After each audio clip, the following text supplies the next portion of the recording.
semuanya, perkenalin, namaku Regita Putri Cahyani, mahasiswi dari program studi Sosiologi Antropologi FKIP Universitas 11 Maret. Sebelumnya, izinkan saya untuk memberitahu teman-teman semua bahwa video ini dibuat untuk memenuhi tugas praktikum teknologi pembelajaran. Nah, pada kesempatan kali ini, saya akan membahas sedikit materi mengenai konsolidasi dan interseksi sosial. Nah, apa aja sih yang dibahas? Dapat terlihat dalam PPT bahwa pada kesempatan kali ini saya akan membahas dua materi utama. Yang pertama mengenai konsolidasi sosial dan yang kedua mengenai interseksi sosial. Yang pertama, konsolidasi sosial. Konsolidasi sendiri berasal dari bahasa Latin consolidatus yang artinya menggabungkan menjadi satu tubuh.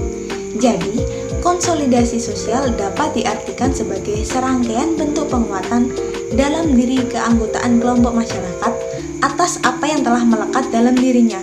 Dalam hal ini bisa berupa agama, suku, gender, status sosial, dan lain sebagainya. Untuk contoh dari konsolidasi sosial, saya mengambil contoh Ikatan Keluarga Bali. Dalam PPT sudah nampak dua gambar yang menjelaskan mengenai contoh-contoh dari konsolidasi sosial tersebut. Pada gambar yang pertama terdapat gambar simbol dari Ikatan Keluarga Besar Floba Mora Bali. Dan pada gambar yang kedua terdapat gambar dari anggota-anggota atau individu yang ikut tergabung dalam Ikatan Keluarga Bali tersebut. Konsolidasi sosial sendiri biasanya terkait dengan hal agama, di mana konsolidasi sosial di sini dapat memberikan tambahan keimanan atas apa yang telah seseorang tersebut yakini. Dalam hal ini, biasanya dilakukan oleh orang-orang yang sudah mencapai tingkatan tertentu. Nah, yang dimaksud tingkatan tertentu ini siapa aja sih? Dapat berupa pemuka adat, tokoh yang dituakan, ataupun sesepuh adat. Berlanjut pada materi yang kedua, yaitu mengenai interseksi sosial. Interseksi sosial sendiri dapat diartikan sebagai sebuah persilangan atau pertemuan anggota kelompok sosial masyarakat dari berbagai seksi.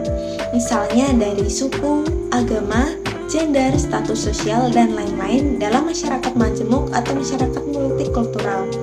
Jadi, secara sederhananya, interseksi sosial itu dapat dimaknai sebagai sebuah kelompok masyarakat dari beragam budaya, suku, agama, dan lain-lain yang berbaur menjadi satu kesatuan dalam suatu komunitas tertentu.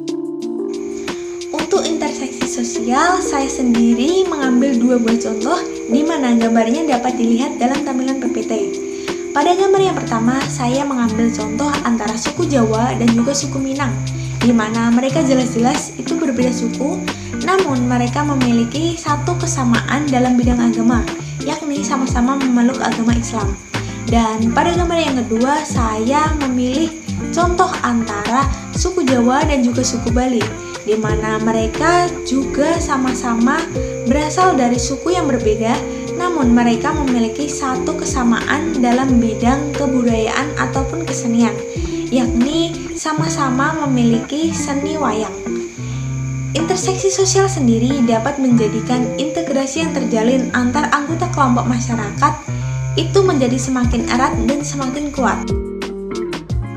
Jadi, kesimpulan dari materi singkat yang telah saya sampaikan pada kesempatan kali ini adalah baik konsolidasi sosial maupun interseksi sosial sama-sama merupakan komponen yang penting dan vital dalam masyarakat majemuk ataupun masyarakat multikultural. Sebab apa?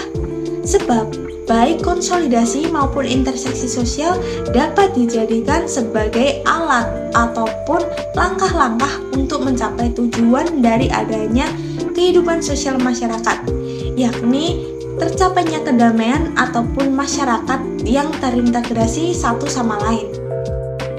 Sayangnya hanya itu materi yang dapat saya sampaikan pada kesempatan kali ini. Apabila terdapat kesalahan kata ataupun perbuatan, mohon dimaafkan.